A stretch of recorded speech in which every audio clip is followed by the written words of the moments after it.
Jiggy baby, no matter frequency. Yeah.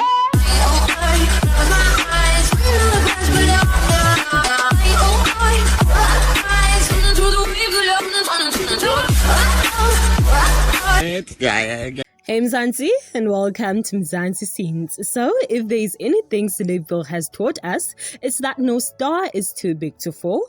1 minute, a famous celebrity is on top of the world, everyone adores them, and their career seems unstoppable. However, no matter how beloved, beautiful, or talented they are, it can all come crashing down in the blink of an eye.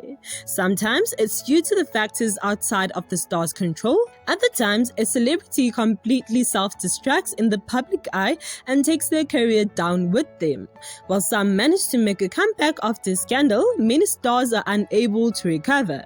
Let's have a look at 5 South African celebrities who destroy their own careers. At number 1, we have Zlatima. The former face of Channel O is the perfect example of how important it is that celebrities mind their manners on social media. Nontle has literally paved the way for most TV personalities today. She was one of South Africa's first It Girls.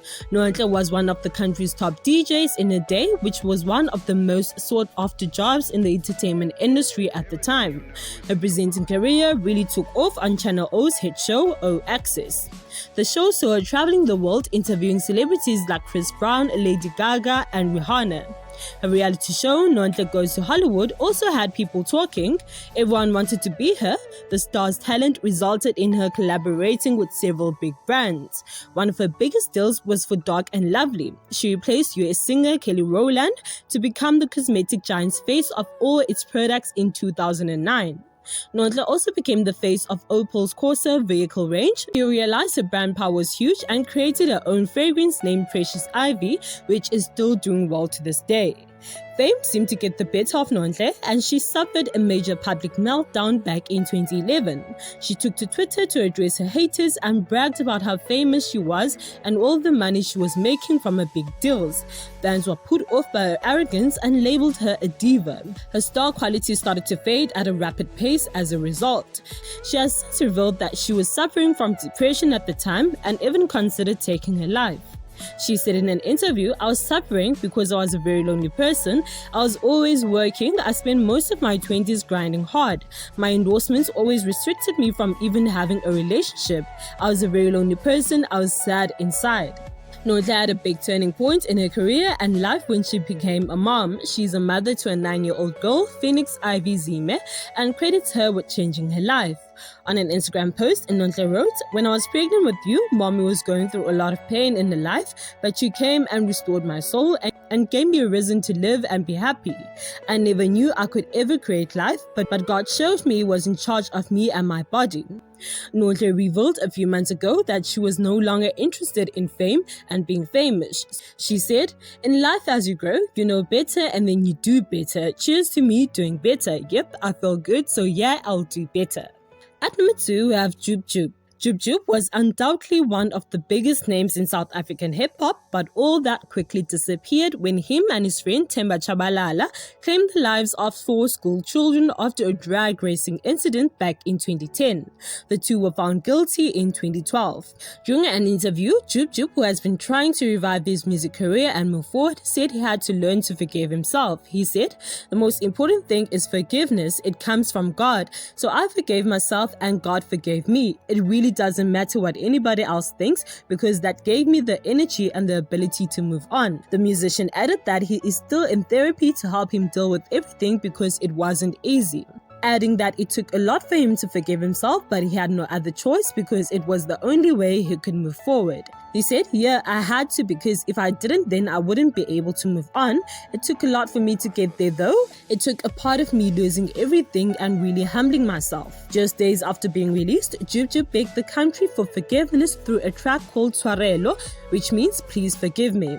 In an interview with Selco on Life, Joop Joop said that his latest single, Awesome God, is also a reflection on how God has guided him through the tough times. Not only did Joop Joop receive forgiveness from God, but 2 families of the 6 children have forgiven the 2 and accepted the decision to have them released early without them serving the full sentence. In October, Jib Jib revealed that he had recreated his classic hit Ndikokele and that all profits from the song would be donated to the families affected by the 2010 incident. Jib Jib said that even though he could never erase what happened, he was so grateful to South Africans for forgiving him. He said, "I didn't want to come back on TV or music. I just wanted to stay locked up at home, and because I didn't know how people were going to look at me, I'm just grateful that South Africans are a forgiving nation." At number 3, we have Vinolia Mashego. In April last year, the passing of Vinolia came as a shock to many. Before passing, in an interview, she revealed more about her life since her days on Jam Alley came to an end. Vinolia went through many phases in her life. There was the public presenter on Jam Alley, then co-host on Zanzi Magic's Please Call Me, then Kwinana in Giyani Land of Blood, before hosting Beka Sikbambile on Moja Love. In between all life's phases, Vyimash overcame obstacle after obstacle. She survived many years of unemployment and rumors of poverty, but through it all, her bubbly personality remained intact. Vinolia was allegedly fired from Jam Alley for her behavior. It was reported back in 2001 that she spent 3 hours in custody after her neighbors reported that she was parading around naked and shouting at everyone in sight. She was released with a warning. When she was interviewed after appearing in the Pretoria Magistrate Court, Vinolia seemed unconcerned. Instead, she spoke about matters close to her heart and revealed that she was 2 months pregnant from her boyfriend, Tshepo Mokoena. Vinolia and Tshepo denied the claims and said residents were jealous of her. She dismissed the allegations and claimed that people in the area held a grudge against her, adding that somebody even broke the window of her flat once.